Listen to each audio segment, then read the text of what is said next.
Hello everyone, আজ আমি এনেছি মটরশুঁটির একটা খুবই দুর্দান্ত স্বাদের রেসিপি।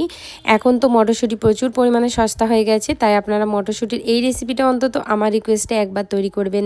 বাড়িতে আমি মটরশুঁটির এই রেসিপিটা প্রায় তৈরি করি, তাই ভাবলাম আজকে আমি আপনাদের জন্য এই রেসিপিটা শেয়ার করছি।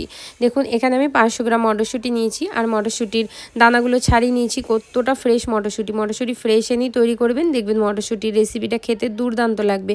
মুখে লেগে থাকা স্বাদের এই রেসিপিটা। তো চলুন এই মটরশুঁটিটা সাইডে রাখছি, একটা মশলা তৈরি করে নিই। মশলা তৈরি করার জন্য মিক্সিং জার নিয়েছি। এবার এর মধ্যে দিয়ে দেবো হচ্ছে 2 ইঞ্চি মতো আদার টুকরো, আর এর সাথেই দিয়ে দেবো হচ্ছে কিছুটা পরিমাণ মটরশুঁটি। 1 মুঠো মতো মটরশুঁটি তুলে নিয়েছি আমি, আর সাথে দেখুন এখানে 3টে মিডিয়াম সাইজের টমেটোর আমি নিয়েছি। এবার এইগুলোকে চলুন পেস্ট করে নিয়ে এসে তারপরে দেখাচ্ছি। মশলা পেস্ট এখানে দেখুন একদম রেডি হয়ে গেছে আমাদের।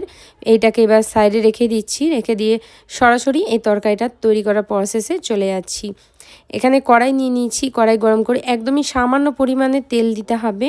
সরিষার তেল একদম অল্প করে দিয়ে দিচ্ছি। এবার এর মধ্যে যে মটরশুঁটিগুলো আমরা আগে থেকে ছাড়িয়ে রেখেছিলাম, সেই মটরশুঁটিগুলো পুরো দিয়ে দিতে হবে। তেলটা খুব ভালো গরম করার পরেই কিন্তু গ্যাসটা লো মিডিয়াম করে দেবেন। দিয়ে মটরশুঁটিটা এইভাবে নাড়াচাড়া করে দিতে হবে। দিয়ে কিন্তু এটাকে আমি একটু ঢেকে দেবো, 1 থেকে 1.5 মিনিট মতো এটাকে ঠিক ঢেকে রেখে দেবো লো মিডিয়াম ফ্লেমে। আর দেখুন এখানে 1 থেকে 1.5 মিনিট হয়ে গেছে। এবার এটা খুলে একটু সামান্য নুন ছড়িয়ে দেবো, যাতে মটরশুঁটিটা সুন্দরভাবে সিদ্ধ হয়ে যায়, আর মটরশুঁটিতে একটু নুনেরও ফ্লেভার অ্যাড হয়ে যায়। এতে খেতে খুব ভালো লাগে। কালারটা দেখুন কত সুন্দর চেঞ্জ হয়েছে। এইভাবে যদি তৈরি করেন, মটরশুঁটি সবুজ কালার কিন্তু তরকারির মধ্যেও আপনারা দেখতে পারবেন। তো চলুন এটাকে আরও ঢাকা দিয়ে দিচ্ছি আমি 2 মিনিট মতো। টোটালি এখানে 3.5 থেকে 4 মিনিট মতো আমি ঢেকে রেখেছি। দেখুন মটরশুঁটিগুলো খুব ভালো করে কিন্তু ভাজা হয়ে গেছে। এবার মটরশুঁটিগুলোকে আলাদা একটা বাটিতে তুলে নিচ্ছি, আমি তুলে নিয়ে তারপরে দেখাচ্ছি। এখানে দেখুন ওই কড়াইয়ের মধ্যেই এবার আমি দিয়ে দেবো কিছুটা পরিমাণ তেল। তেলটা অবশ্যই আপনারা আপনাদের পরিমাণ অনুযায়ী অবশ্যই ব্যবহার করবেন। কম বেশি আপনারা এখানে অবশ্যই তেলটা করে নিতে পারেন। যখনই তেলটা গরম হয়ে যাবে, এর মধ্যে দিয়ে দিতে হবে হচ্ছে 1 চামচ মতো গোটা জিরে, আর তার সাথে ব্যবহার করতে হবে এখানে পেঁয়াজ। এখানে 2টো বড় সাইজের পেঁয়াজকে আমি একদমই ঝিরিঝিরি করে কেটে নিয়েছি।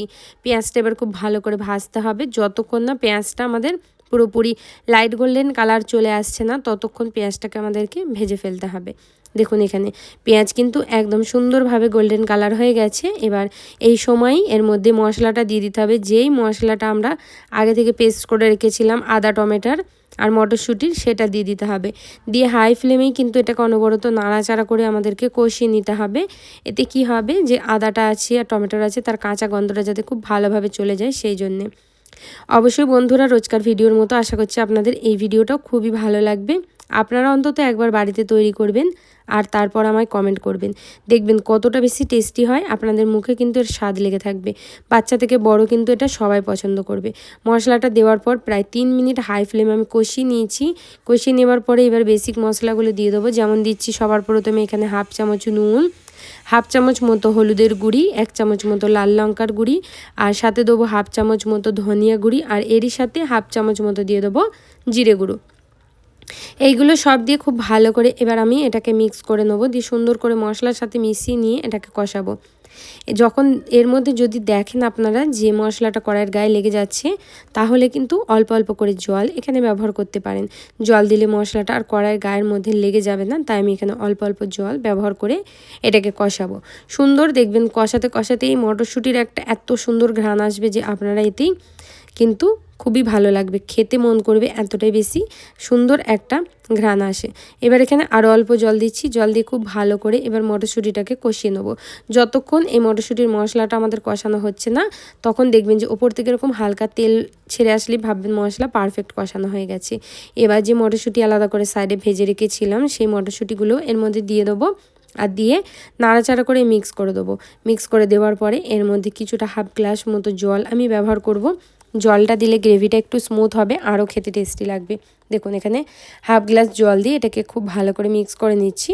ছোট্ট গ্লাসের 1/2 গ্লাস জল দিয়েছি। এটা কিন্তু একটু এরকম গাঢ়ই হয়, আর এটা খেতে খুবই ভালো হয়। বেশি পাতলা করলে এটা খেতে ভালো লাগবে না।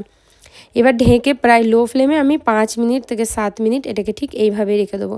কোনো রকম নাড়াচাড়া করব না। 7 মিনিট পর দেখুন এখানে কিন্তু এটা খুব সুন্দরভাবে তেল ওপর দিকে উঠে এসছে আর মটরশুঁটির কালারও দেখুন কতটা সুন্দর আছে, পারফেক্ট। আর এইভাবে আপনারা অবশ্যই তৈরি করবেন। আপনারা চাইলে ওপর থেকে হালকা করে গরম মশলা বা ধনিয়া পাতা দিতে পারেন। আমি কোনো কিছু আজকে দিলাম না, ঠিক এইভাবেই করলাম। কতটা লোভনীয় হয়েছে দেখেই বুঝতে পারছেন। বাড়িতে বাচ্চা থেকে বড় সবাই কিন্তু পছন্দ করবে এই রেসিপিটা।